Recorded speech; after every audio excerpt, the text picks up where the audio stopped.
it gives us great pleasure to welcome our next keynote to the stage.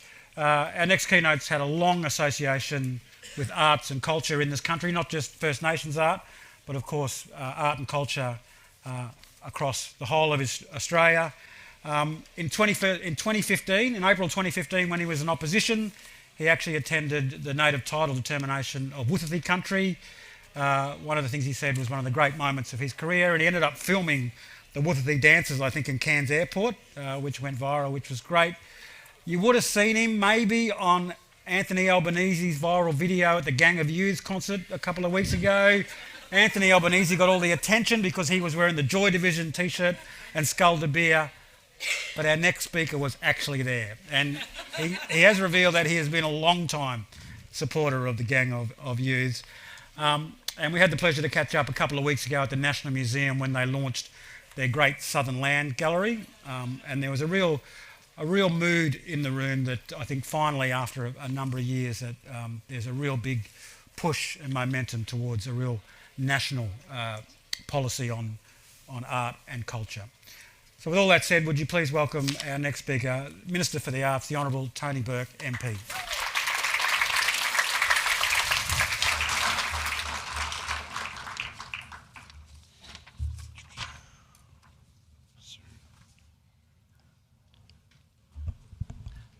Thanks so much, John, for that welcome, and a real privilege to be with you all on Kaurna country, and grateful to elders, past and present, and acknowledging all of you as custodians of stories, song, art that dates back on this land to the first sunrise.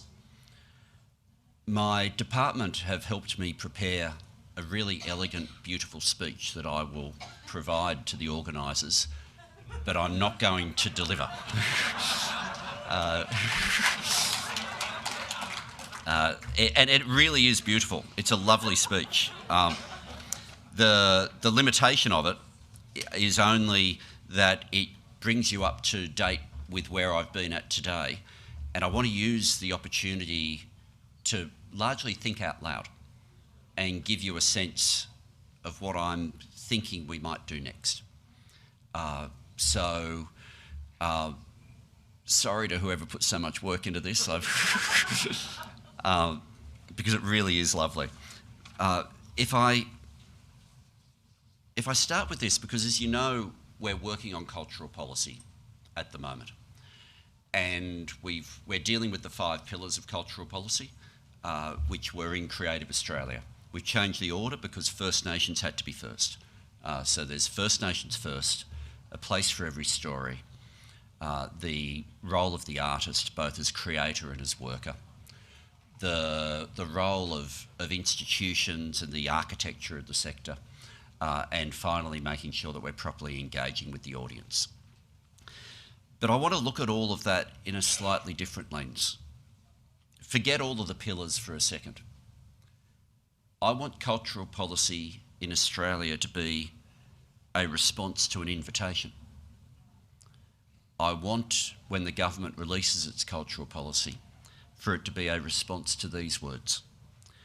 We invite you to walk with us in a movement of the Australian people for a better future. I want that generous invitation from the Uluru Statement of the Heart to be felt when we release cultural policy, that cultural policy is appropriately a response to the generosity of that invitation. Now, there's a whole lot with cultural policy that I sometimes explain as though it's new, and by definition it's not. And if I give a couple of examples, one I wasn't going to refer to, but both go back to when I was Environment Minister, and I just spotted Michael Mansell in the crowd. There was a moment, first time Michael and I met, where there was a road going through an area where, as the excavation was happening for the road, extraordinary items of cultural heritage were found. And the request was for me to use powers for an emergency heritage listing to enable a negotiation to happen with the Tasmanian government. And all of that went through. We ended up with some challenges that by virtue of the emergency listing, there was a technical problem with turning it into a permanent listing, so I'm not going to pretend everything turned out perfectly. But I just spotted Michael, and it reminded me of the way Michael and other elders described it to me. Because it wasn't in the way that a whole lot of Australians will think of items of history in terms of what they mean for memory. It was in terms of artefacts and the connection they provided right now and into the future, and that continuity back to the first sunrise. And none of this is new to you, but at that moment it was new to me. And it was then reaffirmed in what I regard as one of the highlights of my entire time in politics. This work had been started by Peter Garrett when he was Arts Minister before me. But in the Kakadu National Park World Heritage listing, there was a hole in the middle. There was a gap known as Koongarra. And Koongarra hadn't been included in the World Heritage listing. And the reason was that at the time, the elders, the Jock clan, had not wanted it included, so it hadn't been included. Geoffrey Lee was and still is, the only surviving member of the Jock people. And Geoffrey took a view that once he was in that position, that he did want the land preserved forever.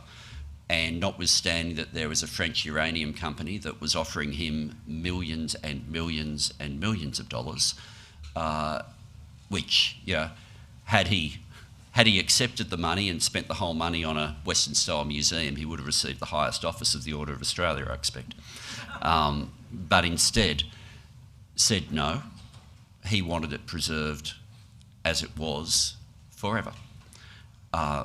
And when I ended up putting the legislation through to include Koongarra, I had Geoffrey Lee and Bob Hawke sitting side by side on the floor of the chamber, with Bob Hawke in the media conference after describing Geoffrey as one of the greatest Australians he'd ever met. But when I went out on country with Geoffrey, I went as an Environment Minister thinking I was going to be shown the different sites. But the first thing Geoffrey took me to was what I would describe as a painting of Old Possum. And that was the starting point for me to understand the landscape I was about to see, to understand the ceremony that would be performed to allow me to be in various parts of country, and for me to understand the stories of ancestors that he was going to explain. What he was saying to me, and what I want for all of Australia, if I put it in, simplistic Western language, which will always mean a whole lot of it's lost, and I get that, but hear me out, was he was saying art and culture is a whole of government operation. You can't separate this into tiny sections. It's all connected. So what we're trying to do with cultural policy through those 5 pillars is have something that is not just an arts policy. Have something that is about the place and role of culture in everything we do.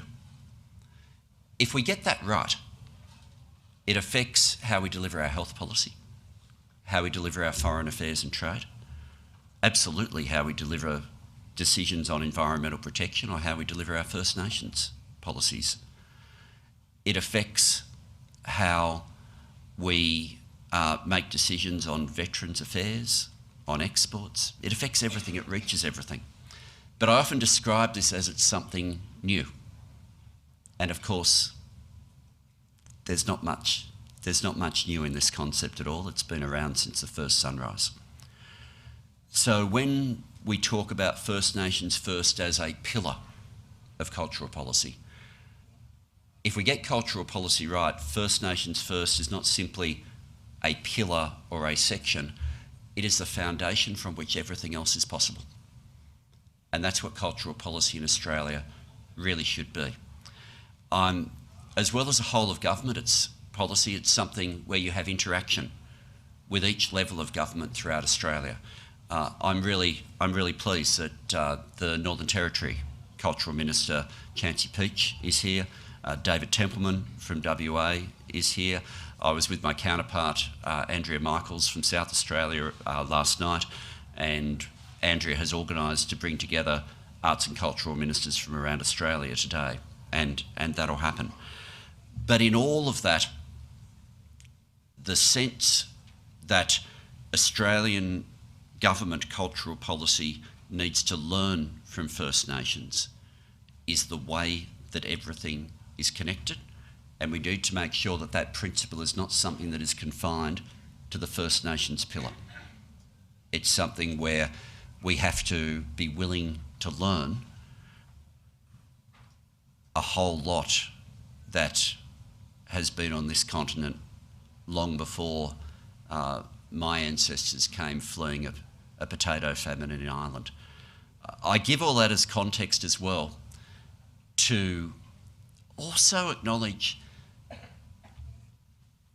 that celebrating today, or at the moment, through the Australia Council, I acknowledge Adrian Collette and everyone from the Australia Council who's here at the moment, particularly Francesca Cabillo, the Executive Director of First Nations Arts and Culture, that what we acknowledge in 50 years is important in terms of cultural policy in Australia, because that's all we've had for cultural policy for a government since Federation.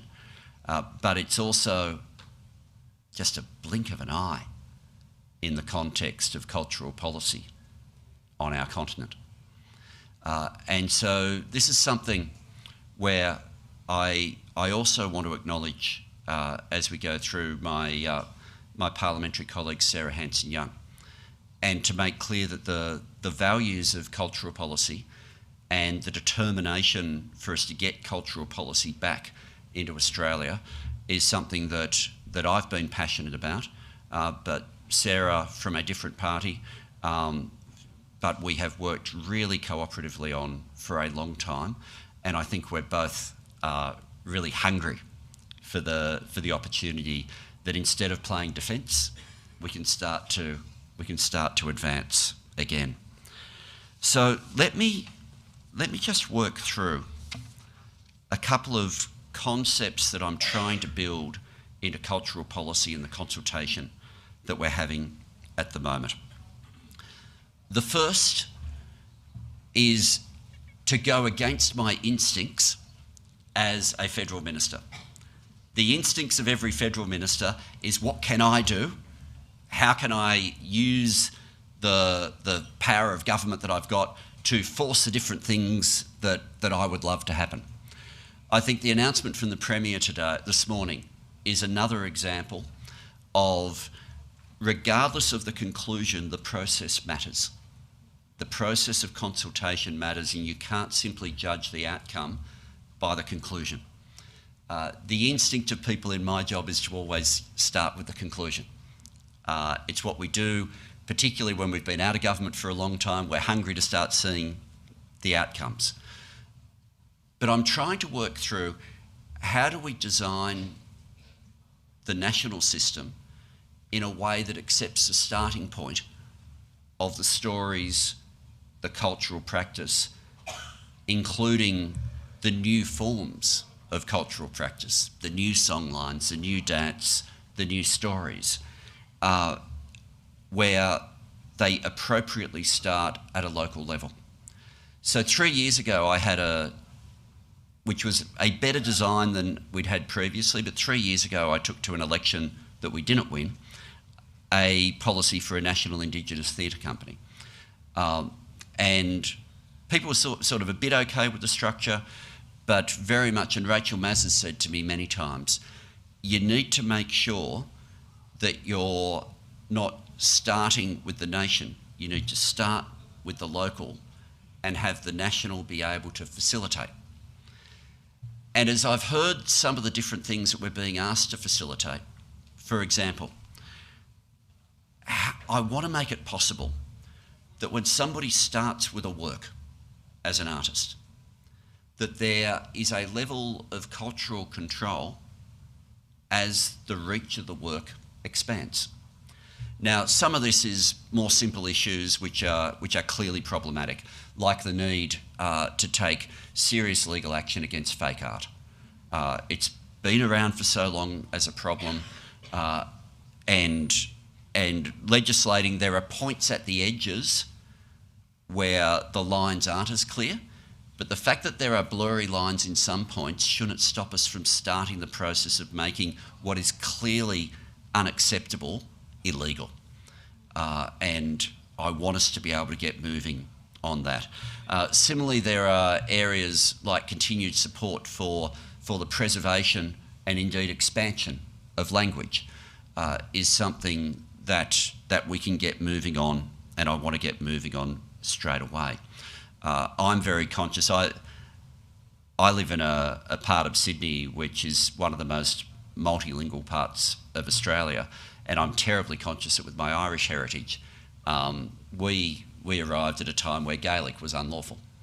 And so I can say hello to my friends in a whole lot of community languages, but not the one that's my heritage.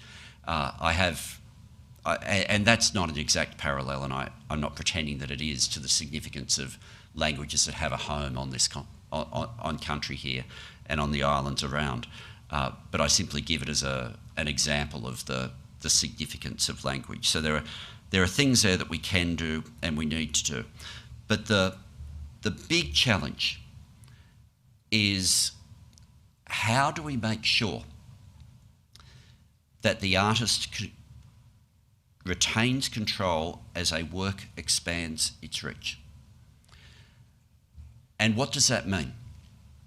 It means, first of all,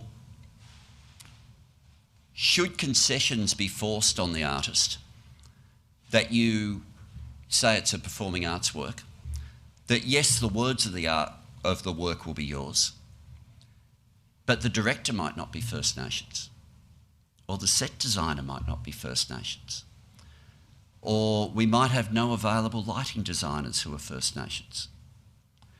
And as that happens, at what point does the work of art that started as a First Nations work start to become less than what the original creator wanted it to be? So what I'm trying to work through is how, without establishing, this is not only limited to theatre, without establishing a First Nations company that is sort of creating its own, how do we establish a mechanism that allows there to be financial power for the artist, the First Nations artist, when dealing with non-First Nations companies, so that that power of the creator isn't lost by the time it reaches the audience? One of the things we're looking at, and we haven't settled on this, but it's one of the things that we're looking at, and I'll be grateful for the conversation that comes from this, is whether or not, as an autonomous agency housed within the Australia Council, but one where it has a First Nations board that is in control of those funds, whether or not we have a body that itself, with full autonomy, has the capacity to deal with funding, to work out what work gets leveraged so that you change the negotiating power. So if, for example, keep the theatre example I had earlier, if a playwright is going to a major theatre company, that's what they choose to want to do. They go with the financial power to be able to say, yes, we're happy to do this as a co-production, we want this to be part of your subscription season, but I've already got the funding and I've chosen the director and I've chosen a whole lot of the production staff, and this is what we want it to be. So that the nature of that transaction is one where the First Nations creator retains the autonomy and the authority. Similarly, a body like this would have the capacity to work directly with the existing training colleges. Now, for example, for dance, we've just provided additional money for NAISDA, which is an incredibly important organisation. We've also, as Chancey is very much aware of, established additional money. I think it's $80 million for the National Aboriginal Art Gallery in Alice Springs. And David, you'll be upset if I don't mention it, so $50 million for the Aboriginal Cultural Centre in Perth. And there's lots of these centres being established, but we don't at the moment have a pipeline of people being trained to be the curators. So a body within Australia Council that has the capacity to say to the training colleges, we need this training done, stops us from hitting a challenge that I'm very worried about in 5 to 10 years' time, where we start to establish some fantastic institutions, and a whole lot of them in the first instance, we end up being run by people who are not First Nations simply because we hadn't done the planning in the professional training. But to do that, I really think it starts with an autonomous body. Now, people would ask, why would you do that within the Australia Council? Partly, I'm wanting to bring everybody to the same place. I think there's advantages in doing that. Also, I think sometimes if you establish something off to the side, you think you're creating more autonomy, but because they're not getting the same people in the same location, you in fact create something weaker than you otherwise would. So that's what I'm working through. But I'm raising it today because today for me is not a day of announcements. I'm trying to enter into the spirit of the dialogue that Parumpa is meant to be about. So if you can think about that, if you can give your views to myself, to my staff, to the department, to the Australia Council, I'm terribly, terribly grateful. We want to get this right. At the same time, cultural policy, there could not be a worse time than at the moment for me to be trying to get money. It's a really bad time. And some people have said to me, why don't you just delay until the budget circumstances are better? What I want to do is get the structures right now and change the trajectory so that we've got the policies and principles as part of that whole of government decision, and then every year we just try to get more money into it. But I want to get those structures right now for the reason that I said right at the start, which is that challenge that if you don't get the consultation right, the outcome can be diminished, even if it might be where something close to where you would have headed anyway. If we get this right, here's what it means.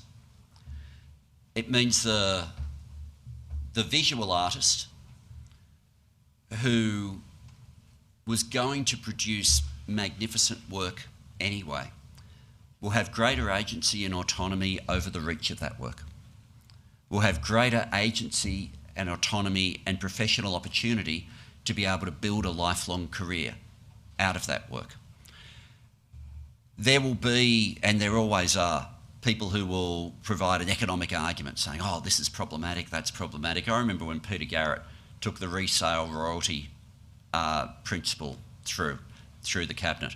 And at the time it was viewed, and all the advice we were getting, economically terrible thing to do, wrong thing to do. It's made a huge difference. It's made a huge difference. If you get these, and in the first 12 months it made almost no difference to anyone. But if you get these structures right, over time, the impact is really important. So I'm impatient to start on cultural policy. That means some of the things that we would like to be within it won't be as good as we'd hoped. But the First Nations structural elements I really want to get right. The impact of getting it right is one of connection. Ultimately, cultural policy is meant to say, what's different? here in Australia to other countries?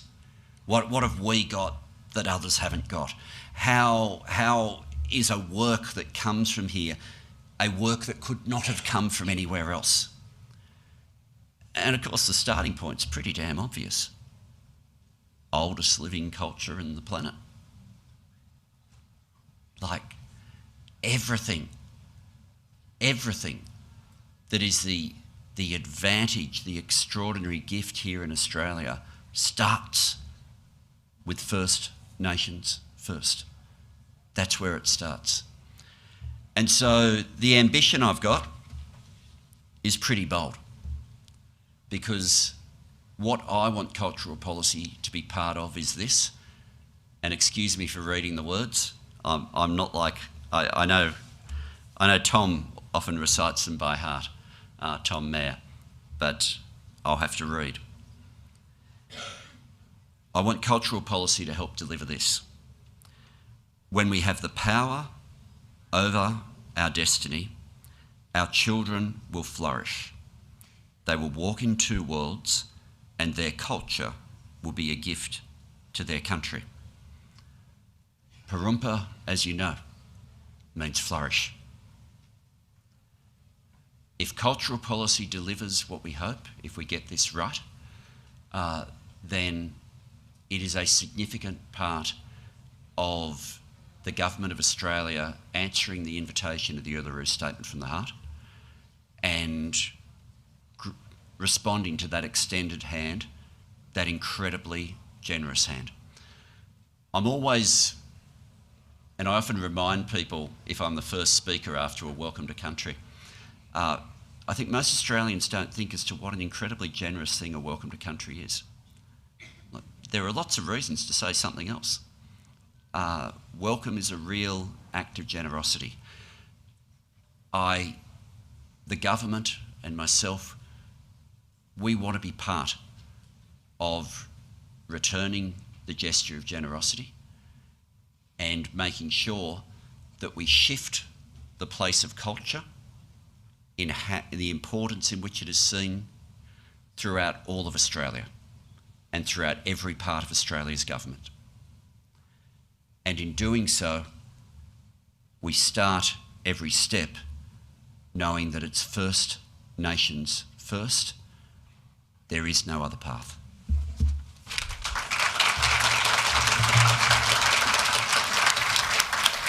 Oh, wow. Thank you, Minister. That was amazing. I learnt a lot about you. I love it when they go off script. It's good.